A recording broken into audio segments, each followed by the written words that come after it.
اتقال مري كنا مالي warri kaleetiin daawwataa ture suni gaba hundarraayee isa jedhuufi nuti kaayyoo murteessaa amma akka warra paartii badhaadhinaatti waan wayii waa irratti maratantu jira mire amma nuti kaleessa sagantaan qopheessinee sagantaa hayyuu Oromoo ka jijjiirama amma dhufee kana keessatti gahee leencaa qabuu fi uummata wal agarsiisudha. Itti galli isaa maali? Bu'aan marii kaleessaa maali? Isa jedhuuf immootu rakkoolee Oromiyaa keessatti waggoottan 5-6 darbaa turan amma itti jiran kanarratti ummanni yaada isaa dhageeffachuudha, waan ta'u laallachuudha, waan sirraa waliin sirreessuudha, dogoggora jiru akka sirreeffatanidha. Itti galli isaa rakkinuma biyya keenyatiif uummata keenyaaf furuudha. Ani immootu akka nama madarakii qopheessetti hayyuu Oromootii fi uummata Oromoo walitti fiduudha, inni yaada isaa itti gurguratudha, ummanni waan ta'e keessaa fudhatudha, waan hin taane immootu firdii uummata kenna jechuudha. Qaamni miidiyaa tokko yoo hayyuu Oromoo tokko haa ta'u, olomaa haa ta'u, abbaa amantii tokko haa ta'u, nama siyaasaa haa ta'u, mootummaa haa ta'u, gizee affeeruu yaada isaa abbaa affeerame santu uummatatti gurgurata. Murtiin uummataaf kaayama. Murteessan nama dhiyeessisanii miti, nama dubbatullee miti, uummata. Kaayyoon kennaa uummataa fi hayyuu isaa walitti fiduudha. Bu'aa keessaa waan argate immoo murteessan uummata. Nuti nama uummataa muree murteessinu jechuudha. Nuti kaayyichi kenna Jawaariif uummata walitti fiduudha. Hamma dandeenyu yaalle dogoggora numu jiru rakkoo teeknikaa nu mudateef immoo dogoggora komii ka'eef dhiifama gaafanne akka qaama miidiyaa tokkotti anatu isinii beekaa sirrii godhee isin kanayyuu gootan hin jenne. Miira kee namoota naarrabsan baay'ee jira hundaayyuu warra jabaadhu jedhes warra komates hunduu dhugaa qaba ija isaatitti ka dogoggora itti fakkaatellee of kolchaa yeroo biraa sirreessuu yaallaa jedheeni warra appreciate godhellee thank you jenneenituma nuti yaada isaatii fi uummata walitti fiduudha. Kaayyoon kennamootu tokkoof tokko fuula duratti illee qaama hoggansaa kamuu, qaama siyaasaa kamuu, profeesara haa ta'u, doktora kamuu yaada uummata kiyyaa dhiyeessu qaba. Waan uummata kiyya tajaajilu qaba nama jedhu fiduudha. Ni finna kanuma kaayyoo biraan qabnu. CDB jedhee yaada Abdishaa. Isa lammataa gandarraa maal dhiyeessinu jetteefi namallee as xoqqoruu ta'a. Anama ganda keessanirraa namni dhiyeesse jira. Bilbila natti bilbilamaa booda faxara Itoophiyaatti na nyaachisan jedhanii warra sodaatellee jira. Irra hedduu namooti dhiyeessu kana moositti nama as xoqqoruun barbaadu akka gandaatti illee miti yaa'u namni kun nama jabaadha asirra waliin turre. Jedheeduma warra akkaawuntii guddaan jooyin goree eegasii feekin nulaalaa turellee jira. Irra hedduu ijoollee Dubaayee ani galchuulleef yaale biyyatti nu galchan yoo mana aslii galle jedhanii warra sodaatantu jira. Akka ganda keessaniititti ana affeerraa godhe warra sodaatiga. Sodaaf duwidaan lafaa ka'anii sisin agarree namoonni natti dhiyaatan ijoollee Jimmaa keessaa nama sadiin tokko itti ergeen ture. I think itti haa toluu dhabuu haa sodaatanii hin beekani. Oma akkasitti sila warra sodaa galchalee waan kaayyichi garuu gandarraa nama dhiyeessuun turre kaayyoon immootu hayyuu Oromootiif Oromoo wal agarsiisu ture. Bakka kanuma wanti isin hubatuu qabdan.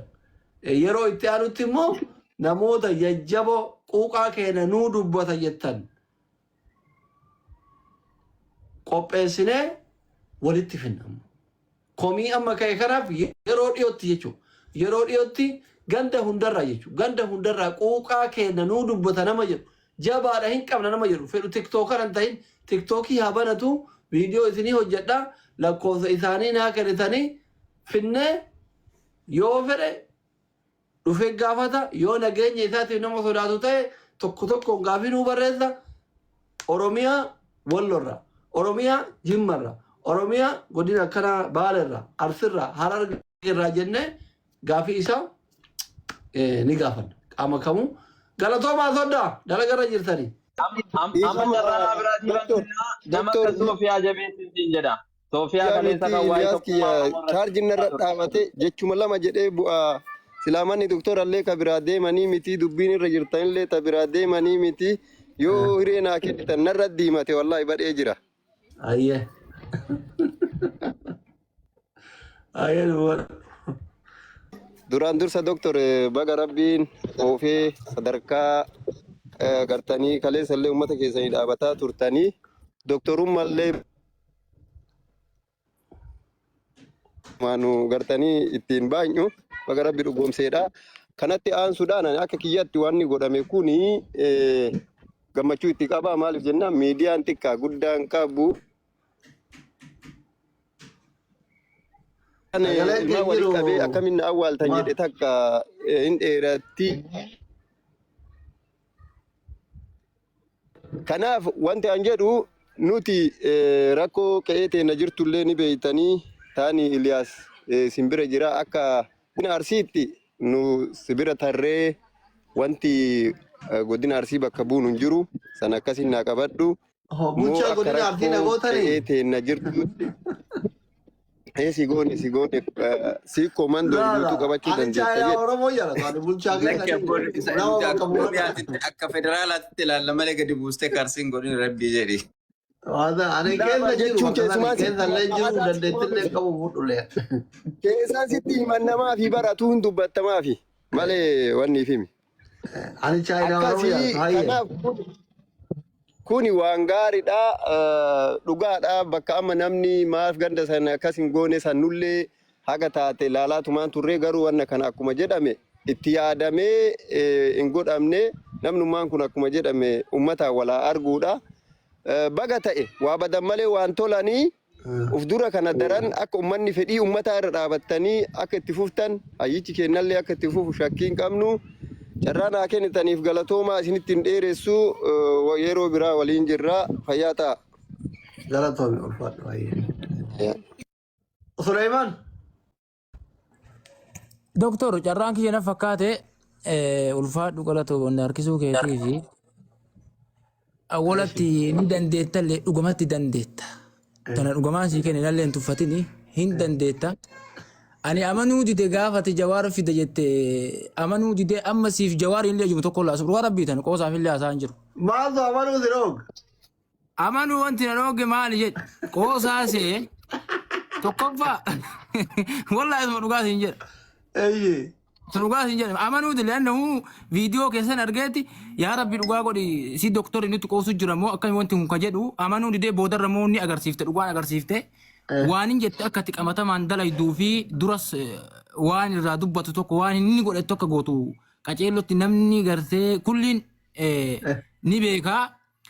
Sanirraa ammoo kaafee jawaar irraa wanti an hubadhe tokko qeerroo gartee duraan isa wareegama qaalii isa gartee lubbuu ofii biyyaaf aarsaa godhaa ture san isa gartee Oromiyaaf jecha kufe san tuffii isaa akka hin qabneef arge akka Suleemanitti. Isa duraan gaafa inni qeerroo jedhee